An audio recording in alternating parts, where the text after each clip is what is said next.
You, John Fitzgerald Kennedy, do solemnly swear I, John Fitzgerald Kennedy, do solemnly swear that you will faithfully execute the office of President of the United States that I will faithfully execute the office of President of the United States and will, to the best of your ability, and will, to the best of my ability, preserve, protect, and defend the Constitution of the United States. preserve, protect, and defend the Constitution of the United States. So help you God. So help me God.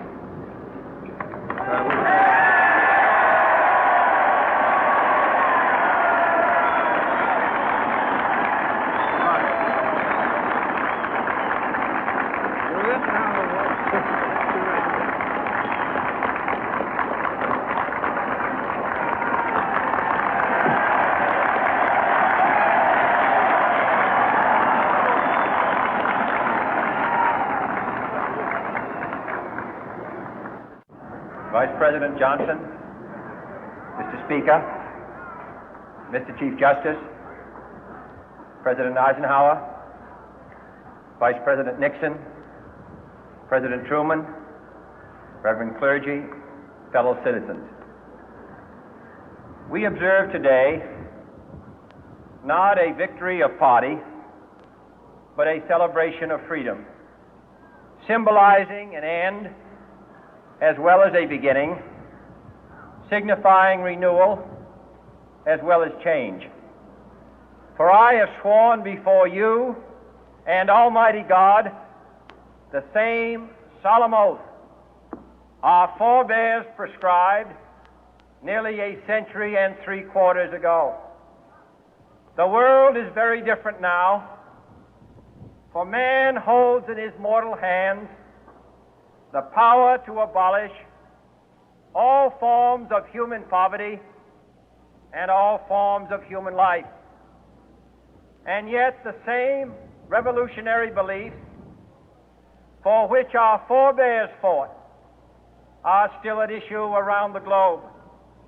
The belief that the rights of man come not from the generosity of the state, but from the hand of God.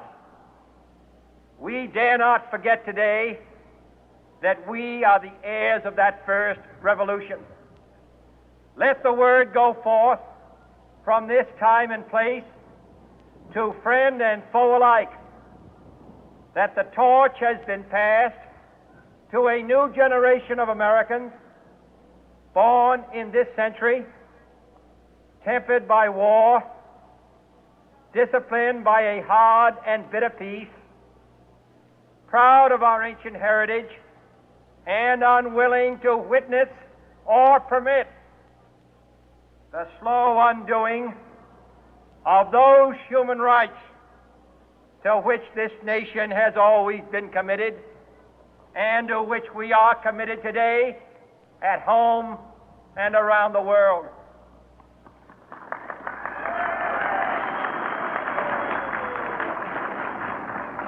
Let every nation know, whether it wishes us well or ill, that we shall pay any price, bear any burden, meet any hardship, support any friend, oppose any foe to assure the survival and the success of liberty.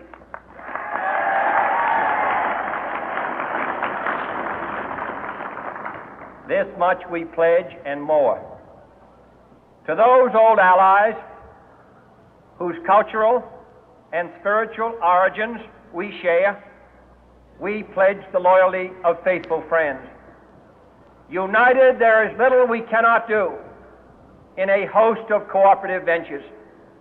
Divided, there is little we can do, for we dare not meet a powerful challenge at odds and split asunder.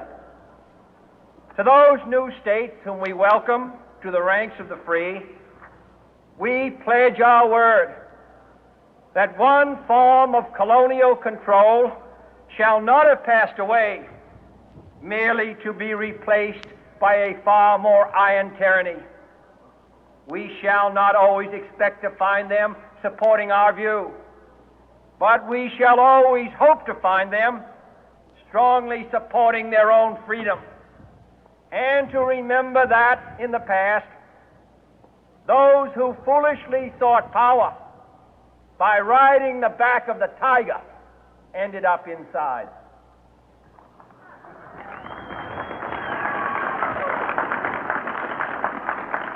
To those people in the huts and villages of half the globe struggling to break the bonds of mass misery, we pledge our best efforts to help them help themselves for whatever period is required, not because the communists may be doing it, not because we seek their votes, but because it is right. If a free society cannot help the many who are poor, it cannot save the few who are rich.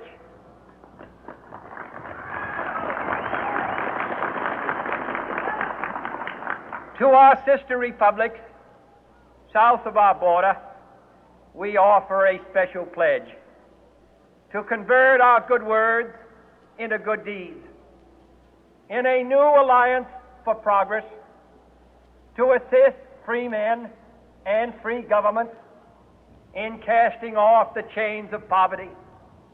But this peaceful revolution of hope cannot become the prey of hostile powers. Let all our neighbors know that we shall join with them to oppose aggression or subversion anywhere in the Americas.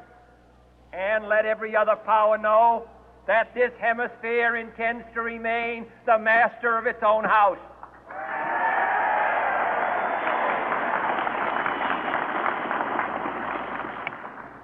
To that World Assembly of Sovereign States, the United Nations, our last best hope, in an age where the instruments of war have far outpaced the instruments of peace, we renew our pledge of support to prevent it from becoming merely a forum for invective, to strengthen its shield of the new and the weak, and to enlarge the area in which its writ may run.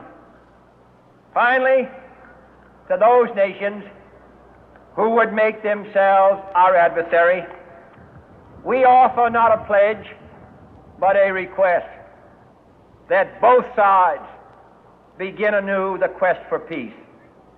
Before the dark powers of destruction, unleashed by science, engulf all humanity in planned or accidental self-destruction, we dare not tempt them with weakness, for only when our arms are sufficient beyond doubt can we be certain beyond doubt that they will never be employed. But neither can two great and powerful groups of nations take comfort from our present course, both sides overburdened by the cost of modern weapons, both rightly alarmed by the steady spread of the deadly atom, yet both racing to alter that uncertain balance of terror that stays the hand of mankind's final war. So let us begin anew, remembering on both sides that civility is not a sign of weakness, and sincerity is always subject to proof. Let us never negotiate out of fear, but let us never fear to negotiate.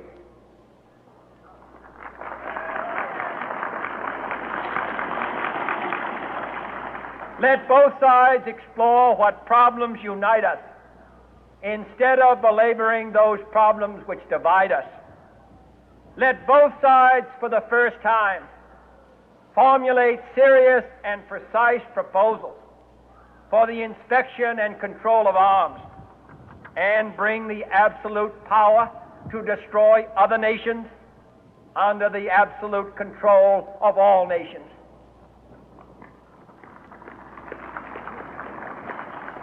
Let both sides seek to invoke the wonders of science instead of its terrors.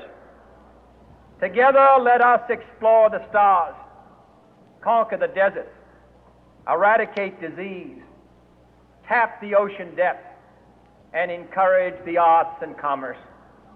Let both sides unite to heed in all corners of the earth the command of Isaiah to undo the heavy burden and let the oppressed go free. And if a beachhead of cooperation may push back the jungle of suspicion, let both sides join in creating a new endeavor, not a new balance of power, but a new world of law, where the strong are just and the weak secure and the peace preserved. All this will not be finished in the first 100 days, nor will it be finished in the first 1,000 days, nor in the life of this administration, nor even perhaps in our lifetime on this planet. But let us begin.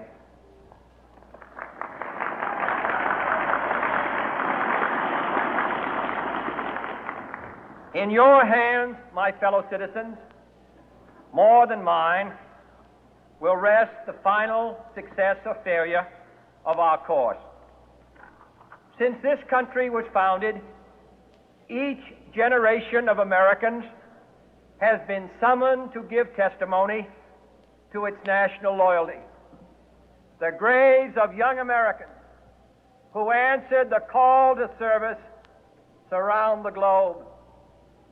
Now the trumpet summons us again, not as a call to bear arms, though arms we need, not as a call to battle, though in battle we are, but a call to bear the burden of a long twilight struggle, year in and year out,